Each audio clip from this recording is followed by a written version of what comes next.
جی ٹھیک ہے.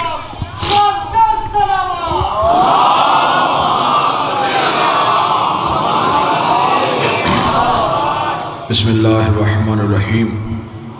الحمدللہ الذی جعلنا من المتمسکین بولایت امیر المؤمنین.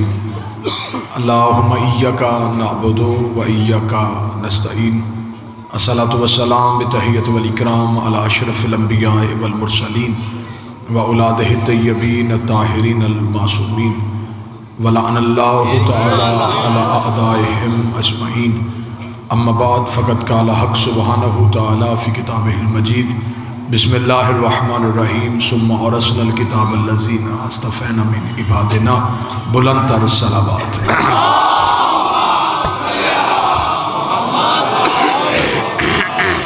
دعا ہے مالکان عزت بارگاہ عزت میں ہوئے اور صاحب عزت کی عزت کو محفوظ فرمائے. مالک بانی مجلس کی یہ سعی یہ کاوش اپنی بارگاہ میں قبول فرمائے. حاضرین کو اس عبادت کا بہتر سے بہتر اجر عطا فرمائے. میرا مالک آخری سانس تک عقیدہ ولایت پہ استقامت نصیب فرمائے. موت کی ہچکی ہو زباں پہ ورد علی ولی اللہ جاری فرمائے. قبر کی پہلی رات ہو زیارت امیر نصیب فرمائے. قیامت کی صبح ہو شفاعت شبیر نصیب فرمائے. آخری وارث کے ظہور میں تعجیل فرمائے. دعائیں قبولیت تک پہنچائیں. سہارا درود کا لیں. بلند آواز سے صلوات پڑھیں.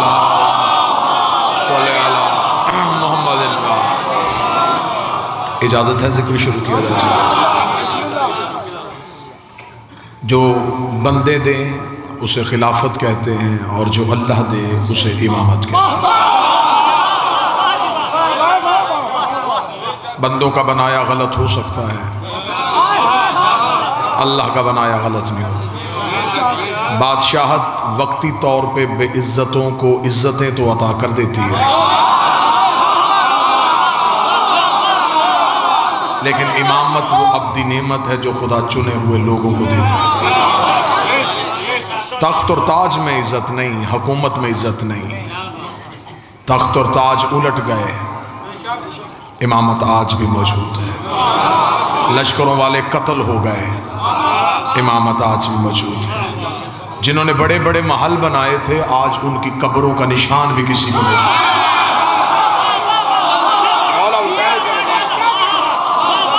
پوری دنیا میں وہ جو بڑے بڑے آپ تاریخ کا مطالعہ کریں، وہ بڑے بڑے سورما جو بڑے بڑے لشکر لے کے آئے تھے، جنہوں نے کھوپڑیوں کے مینار بنائے تھے، جنہوں نے انسانی لہو کے گارے سے دیواریں کھڑی کی تھی، جو یہ سمجھتے کہ ہماری بادشاہت ہمیشہ کی ہمیشہ رہے گی، آج کسی کو نہیں پتا کہ ان کی قبر کہاں ہے.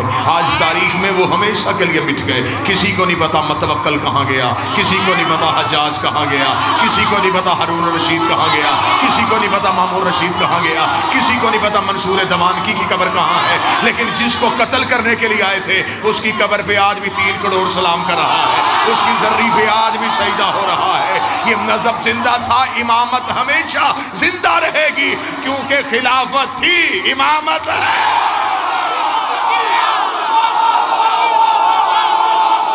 بولو جو علی کے نوکر بیٹھے ہاتھ اٹھاؤ. حیدری مولا حسین زلزلہ.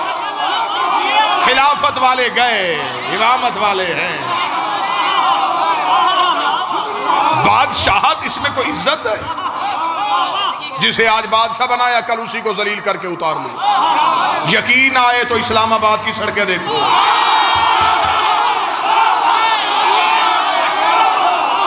چاہتا نور لاہور میں میں عقیدہ پڑھنے لگا ہوں. بہت اچھا کیا مولانا فضل الرحمان تو نے. دنیا پریشان ہے. میں ممبر آل محمد سے شیعہ مذہب کا سب سے چھوٹا خطیب ہونے کی حیثیت سے، لیکن اپنی قوم کی نوجوان نسل کا نمائندہ خطیب ہونے کی حیثیت سے مولانا فضل الرحمان تیرا شکریہ ادا کرتا ہوں. تو نے شکریہ ہے تیرا کہ تو نے یہ اچھی ریت ڈال دی ہے، تو نے یہ اچھا رواج ڈال دیا ہے. تجھے حکومت کہہ رہی تھی کہ 4 دیواری میں رہ، تو نے کہا نہیں، جلوس سڑکوں پہ نکالے جاتے ہیں، جلوس بازاروں میں لائے جاتے ہیں، جلوس سڑکوں پہ لائے جاتے ہیں. اور تو نے جلوس نکال کے پاکستان کے مرکزی شہر کو بند کر دیا ہے. اور تیرا مطالبہ کیا ہے؟ تو نے کہا حاکم نااہل ہے، اسے تخت سے اتارنے آئے ہیں. یہی تو ہم 1400 سال سے کہہ رہے ہیں، حاکم نااہل ہے تخت سے.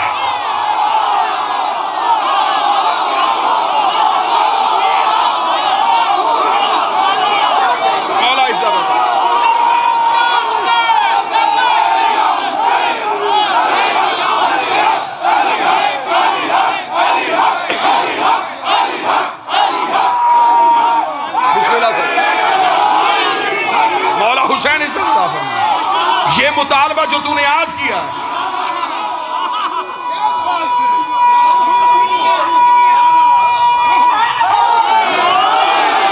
یہی تو ہم 1400 سال سے کر رہے ہیں.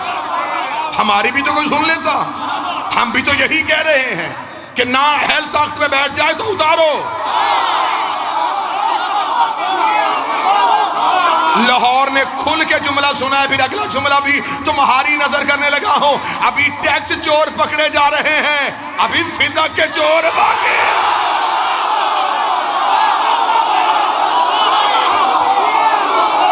ہمیں انتظار ہے، تمہارے پاس نیب ہے، ہمارا امام غیب.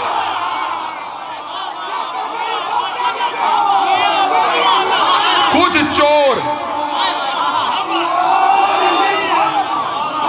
چور نیب نے پکڑے، حقیقی چور امام غیب پکڑے گا.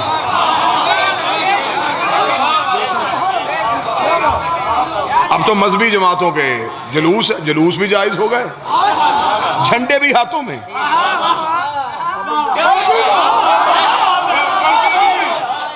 ڈنڈے بھی ہاتھوں میں.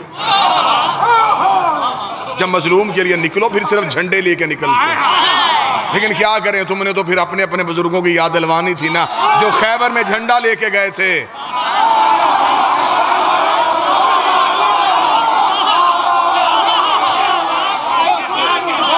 آہستہ آہستہ آہستہ آہستہ ہر مذہب حقیقت سمجھے گا. آج جلوس بھی جائز ہو گئے، آج دھرنا بھی جائز ہو گیا، آج احتجاج بھی جائز ہو گیا. میرے ملک کو زیادہ تر مفلوج ان لوگوں نے کیا ہے جنہوں نے ہمیشہ اسلام کا لبادہ اوڑھا ہے. حقیقت میں ان کا اسلام سے کوئی تعلق نہیں.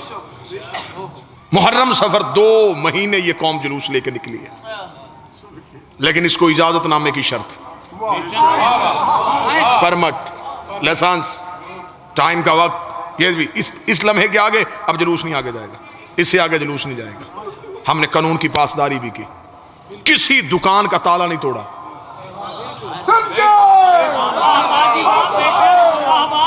اب تو چھبیلوں کے لیے بھی اجازت چاہیے. بے شک کسی دکان کا تالا نہیں ٹوٹا، ایک تاجر پریشان نہیں ہوا. حسین کے ماتمی مہذب طریقے سے بازاروں سے گزر گئے. جہاں ایک جلوس آئے لوگوں کو فکر پڑ جاتی ہے، جلوس آ رہا ہے، ہماری گاڑی نہ توڑ دے، ہماری گاڑی کا شیشہ نہ توڑ دے، ہمارے گھر کوئی پتھر نہ پاڑے. حسین کے ماتمی سڑکوں پہ رہے. جیولرز کی دکان والا سنیارا بھی گھر مطمئن ہو کے سویا تھا، اسے پتا ہے حسینی کبھی چور نہیں ہوتا.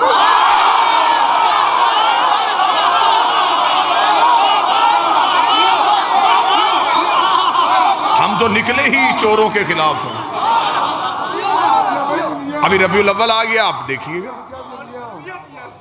اب دیکھیے گا آپ پھر جلوس نکلیں گے ربیع الاول میں.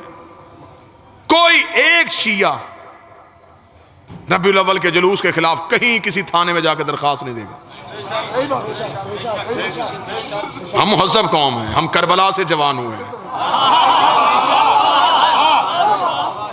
ہمیں کوئی برا نہیں لگے گا. ہم نہیں کہیں گے کہ ہمارے گھر کے آگے سے نہ جلوس گزرے. وہ نواسے کا جلوس ہے، یہ نانے کا جلوس. ہمیں اچھا لگتا ہے، چل کچھ نہ کچھ تو ہم سے لوگ سیکھ رہے ہیں نا. آپ نے جلوس نکالنے، آپ نکالیں، ہم شیعہ آپ کے ساتھ ہیں. ربیع الاول کے جلوس نکلیں گے، نبی کے میلاد کے جلوس نکلیں گے. لیکن یہ بات مسلمانوں یاد رکھنا، تم نے گھروں میں سبز پرچم لگا لیے ہیں، جھنڈیاں بازاروں میں آ گئی ہیں، لیکن ایک بات یاد رکھنا، جس کا دن منایا جائے اس کے لیے بنیادی چیزوں کا ہونا ضروری ہے. کہ جس کا دن منا رہے ہیں، قائد اعظم محمد علی جناح کا دن ہو یا علامہ اقبال کا دن ہو، اقبال ڈے بھی ہو تو بندے بچوں کو بتاتے، بیٹا محمد علی جناح والد کا نام یہ تھا، اس شہر میں پیدا ہوئے تھے، ابتدائی تعلیم یہاں سے حاصل کی تھی. کم از کم 12 ربیع الاول کو تو بچوں کو بتا دینا کہ نبی کس گھر میں آئے تھے.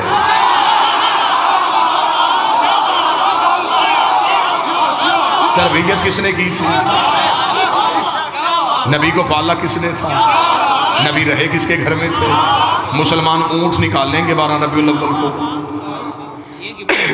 نکلتے نا جی جلوس میں اونٹ آتے ہیں. میں نے اپنے ایک اہل سنت دوست سے پوچھا تھا, میں نے کہا جی آپ کے جلوس میں یہ اونٹ یہ کہاں سے آ گئے؟ اس نے کہا جی اصل میں یہ اس اونٹ کی شبیہ ہیں جس پہ نبی سوار ہوا کرتے, وہ نبی اس جانور سے بڑا پیار کرتے تھے, تو ہم نے بھی اسی جانور کی شبیہ بازاروں میں نکال لیا. میں نے کہا کبھی نہ کبھی تو عقل آئے گی, جس پہ محمد بیٹھتے تھے اس کا احترام کر لیا, اور جو محمد پہ بیٹھتے تھے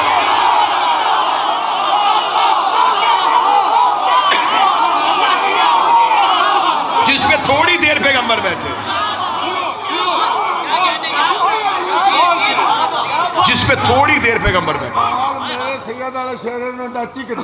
اچھا مدنی گھوڑا نکلا پچھلے سال. ہاں اب چلنے دیں آہستہ آہستہ, انشاءاللہ یہ زنجیر تک آئیں گے. مولا حسین عزت عطا فرمائے, آہستہ آہستہ لوگوں کو حقائق کا پتہ چلے. ربیع الاول میں نہ ہو, ہم خوش ہیں, ہمیں ذکر سے کوئی تکلیف نہیں. آپ ربیع الاول کے میلاد منائیں, ہم شیعہ آپ کے ساتھ, ہم ربیع الاول کے میلادوں میں آئیں گے, لیکن ہم سے وہ نعتیں نہیں سنی جاتی. ہم نے یہ بچے 2 مہینے میں تیار کر دیے, یہ نسل ہم نے تیار کر دیا 2 مہینے میں. اب ان کے سامنے تمہارے کسی ایسے جملے کا کوئی اثر نہیں ہوگا. سلام اس پر کہ جس کے گھر نہ بوری تھی نہ بستر تھا. جتنا میں مولوی کو اندر سے جانتا ہوں کوئی بھی نہیں جانتا. مجھے مولوی کی ساری کمزوریوں کا پتہ ہے, کیونکہ جنگ کا قانون ہے, جس کے خلاف لڑنا ہو اس کے خلاف حکمت عملی کے لیے کمزوریاں دیکھنی پڑتی ہیں. مجھے مولوی کی مجبوری کا اندازہ ہے. اس نے اس لیے کہا کہ نبی کے گھر کچھ نہیں تھا. اگر یہ کہتا کچھ تھا پھر بتانا پڑتا وہ کچھ کس کا تھا.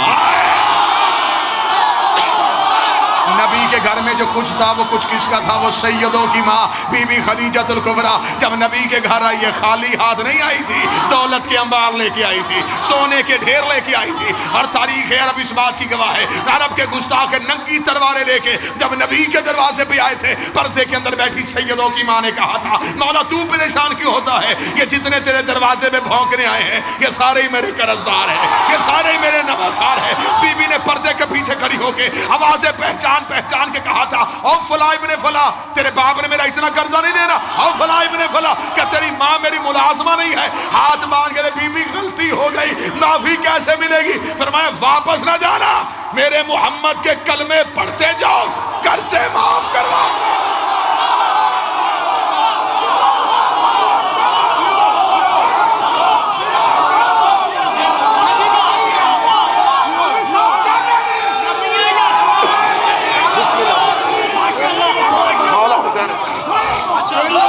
کلمے پڑھتے جاؤ.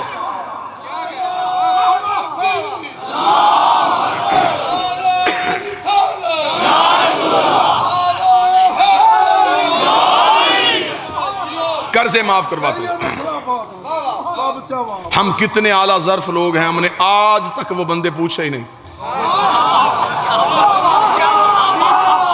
کہ وہ بندے کون تھے جو قرضے معاف کروانے کے چکر میں مسلمان ہو گئے.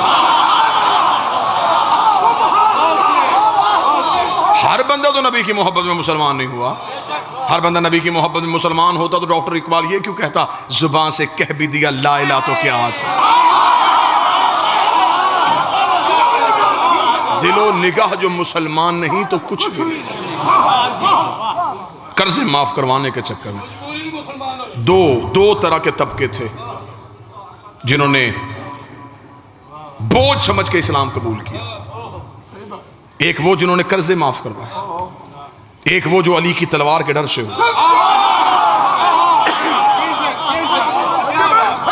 جنگ میں علی کی تلوار یوں سر پہ آئی, یا علی کلمہ پڑھا دیجئے. انہیں کہتے ہیں ایمرجنسی مسلمان, مجبوری کے تحت کلمہ پڑھنے والے مسلمان.